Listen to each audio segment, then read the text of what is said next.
Mes chers frères et sœurs, je suis votre humble serviteur. Au nom de la paroisse Notre-Dame, je vous présente l'homélie du dimanche de Corpus Christi, dimanche de la solennité du corps et le sang de Jésus-Christ. Vous pouvez voir, il fait un peu beau dehors, et je suis un peu dans la nature, et aujourd'hui nous allons jaser, nous allons partager la parole de Dieu pour cette grande fête qui nous touche, nous tous. Nous allons prier pour que le Saint-Esprit nous guide, et pour que le Saint-Esprit m'inspire, et aussi le Saint-Esprit ouvre vos cœurs pour accepter cette bonne nouvelle. Permettez-moi d'arrêter mes lunettes un peu pour le moment. Au nom du Père et du Fils et du Saint-Esprit. Amen. Dieu Tout-Puissant, merci pour cette belle journée, cette fête de corps et le sang de ton Fils Jésus-Christ. Tu ne voulais pas nous laisser, tu ne voulais pas nous abandonner comme les orphelins, tu as laissé le corps et le sang de ton Fils Jésus-Christ parmi nous. Aide-nous pour que ce corps continue à nous transformer à ta vie divine.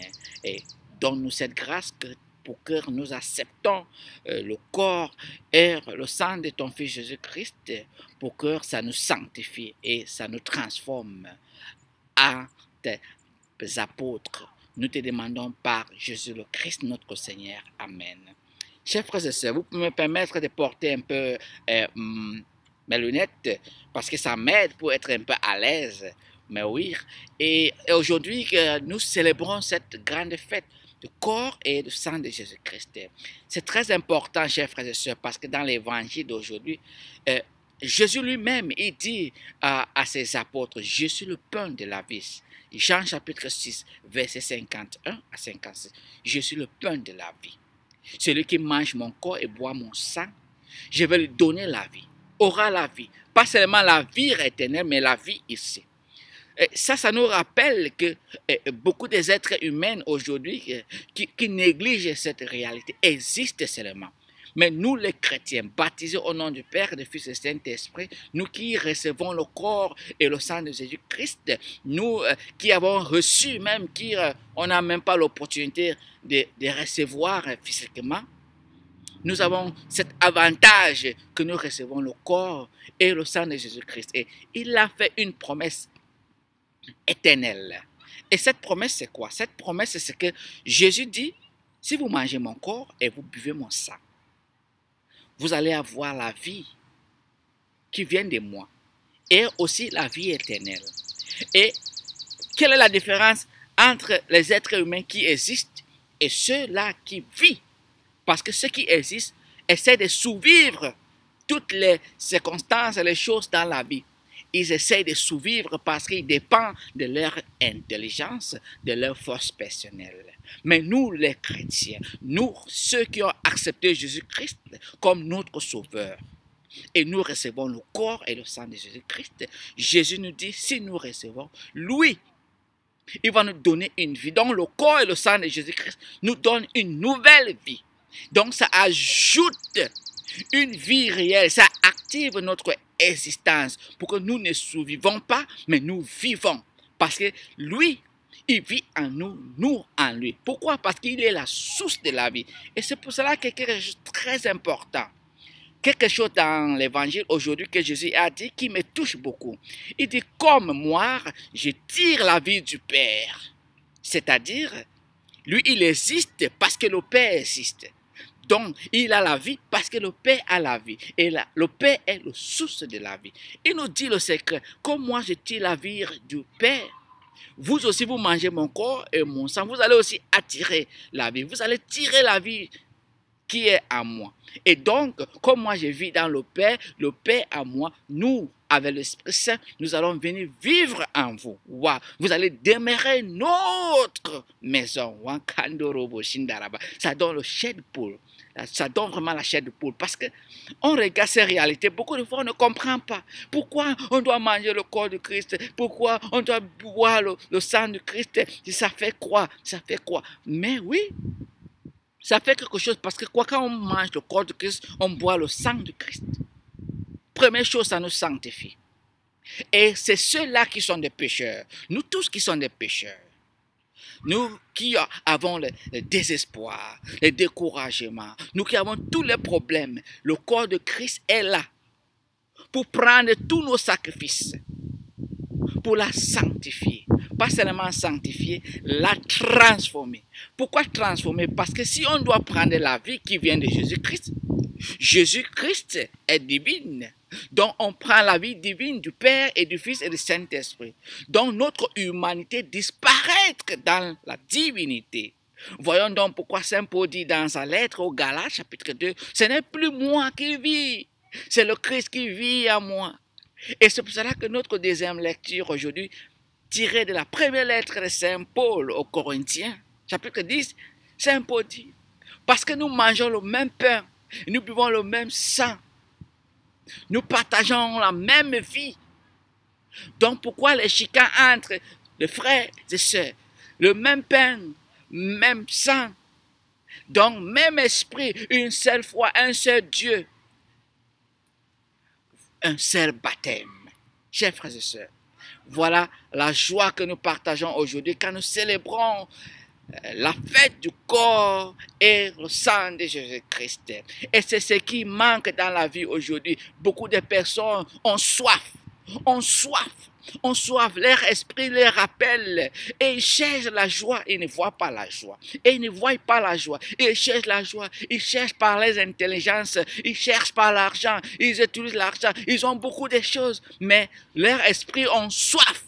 Et ils ne savent pas là aller avoir cet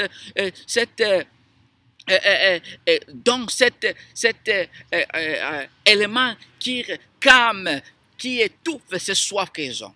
Et c'est pour cela que Saint Augustin avait dit, mon esprit n'aura pas de calme, ne sera pas en paix tant que ça ne sera pas face en face de Dieu, sans que ça ne rencontre pas Dieu. L'esprit humain, là où nous sommes comme des pèlerins sur la terre, a besoin de son Créateur.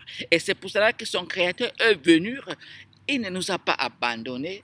Il a vu que vraiment, si ces gens, je les laisse comme ça, eux vont rester dans leur humanité. Et c'est vraiment tout un fardeau. C'est lui qui nous a donné ce corps, cette existence. Et c'est pour cela qu'il nous a donné ce cadeau. Un cadeau du ciel. On a déjà vu beaucoup de miracles de l'Eucharistie. Beaucoup de miracles qui se passent durant l'Eucharistie. On a déjà vu. Personnellement, j'ai déjà vu des miracles, des guérisons, toutes sortes de restaurations, des grâces que les gens ont reçues. Pourquoi? Parce que Jésus est présent. Il est réel dans son corps et son sang. Et c'est pour cela que la sainteté de l'Eucharistie ne dépend pas de la sainteté du prêtre, ça ne dépend pas de la sainteté du cardinal ou du pape, ça ne dépend pas de la sainteté de l'évêque, ça ne dépend pas d'un être humain. La sainteté de l'Eucharistie, de la communion, dépend de la sainteté de Jésus-Christ. C'est pour cela que quand on nous enseigne, on nous informe que l'autel, c'est le Christ qui s'est fait sacrifier. Le prêtre qui célèbre, comme vous voyez, c'est le Christ lui-même qui vient nettoyer. Ce prêtre qui est devant là, il oublie toutes ses faiblesses, il prend la place. Lui-même, c'est le prêtre Melchisédek, c'est le prêtre éternel, c'est lui-même qui célèbre cette messe-là. Et le corps, quand on mange, c'est lui-même le corps. Donc, il est l'autel, il est le prêtre, il est le corps. Et pourquoi? Pour nourrir ses enfants qui sont face à lui. Waouh! Chers frères et sœurs, nous sommes bénis, nous les catholiques. Mais malheureusement, beaucoup ne comprennent pas ça. Beaucoup manquent de la foi. Prions pour que la grâce de l'Esprit vienne de l'Esprit Saint, nous touche, pour que nous apprécions ce don. Et c'est pour cela que l'Église nous rappelle que chaque fois qu'on va aller prendre le corps et le sang de Christ, faisons l'effort pour se réconcilier avec le Seigneur. C'est pas bon pour recevoir le corps et le sang de Christ dans un cœur sale. C'est pas bon. Fais l'effort pour se réconcilier avec le Seigneur, pour recevoir le corps de Christ, pour que la grâce, cet pouvoir, puissance divine qui est dans le corps de Christ avec sa présence va te sanctifier et va te transformer pour que tu sois Jésus-Christ. C'est comme les grands théologiens nous disent, on devient ce qu'on mange. Quand on mange le corps de Christ, on boit le corps de Christ, on devient le Christ. Donc, quand on voit dans toute l'église, donc,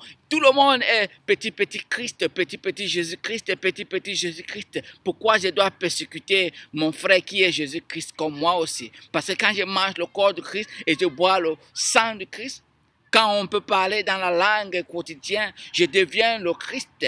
Et toi aussi, tu manges le corps de Christ, même sang de Christ, tu deviens le Christ. Donc, si tu es Christ, moi je suis Christ. Quelle est la différence entre toi et moi? Il n'y a rien. Nous sommes les enfants de Christ. C'est pour cela que nous sommes tous appelés chrétiens. Waouh! Que Dieu Tout-Puissant nous bénisse. Prions que Dieu nous donne cette force de comprendre le mystère de l'Eucharistie, le mystère de l'Eucharistie et d'accepter la réalité de la présence du Christ dans l'Eucharistie. Prions. Dieu Tout-Puissant, je bénis ton enfant qui m'écoute à cette heure. Seigneur Jésus, donne-la la grâce de comprendre cette réalité de ta présence dans ton corps et ton sang. Reçois cette grâce de la foi. Reçois cette grâce de compréhension. Reçois cette grâce qui vient de Dieu le Père, le Fils et le Saint-Esprit. Pour que tu comprennes que le corps de Christ et le sang de Christ que tu vois, ce n'est pas des choses des êtres humains, c'est pour le Dieu Tout-Puissant. Dieu, le don qui t'a donné, le don de Dieu il t'a donné gratuitement.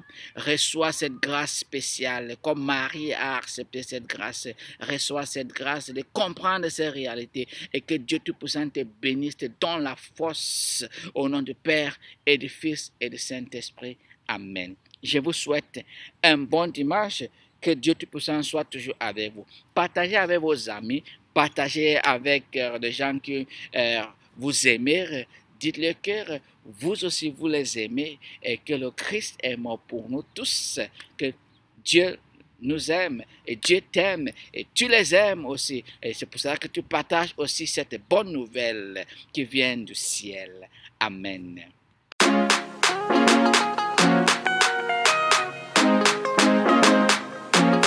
Come down, Holy Spirit, come down, eh, come down,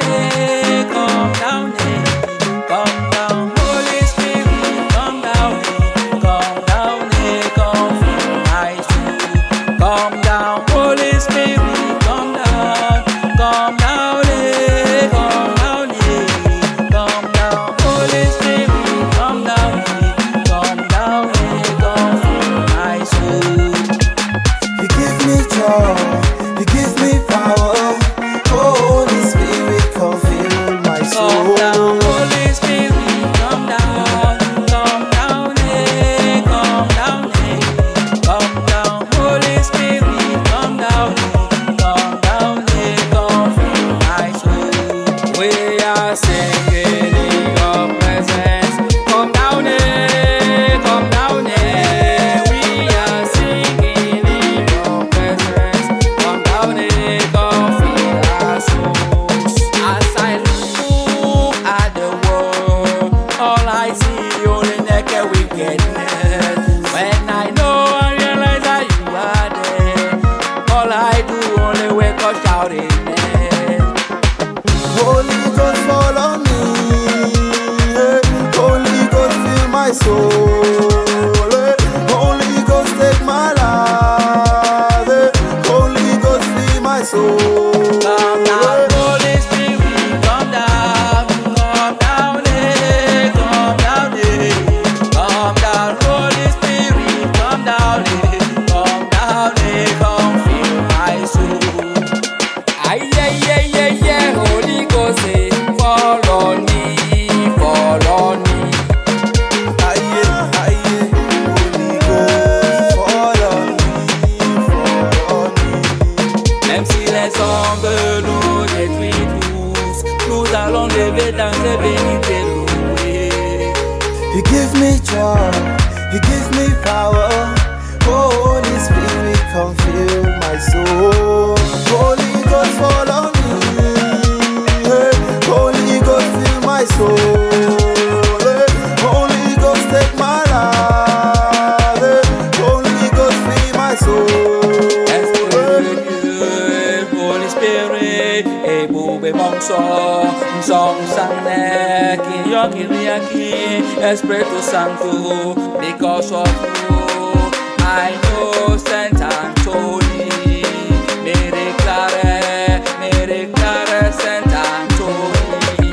Because of you I can run, I can stand, I can jump, I can sing, I can laugh, I can shout hallelujah.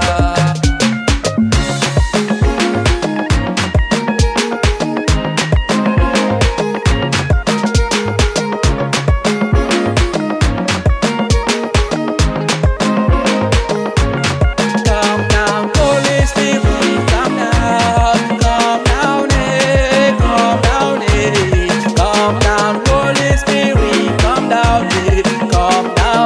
come fill my soul. Holy Ghost fall on me, hey. Holy Ghost fill my soul, hey. Holy Ghost take my life, hey. Holy Ghost fill my soul, hey.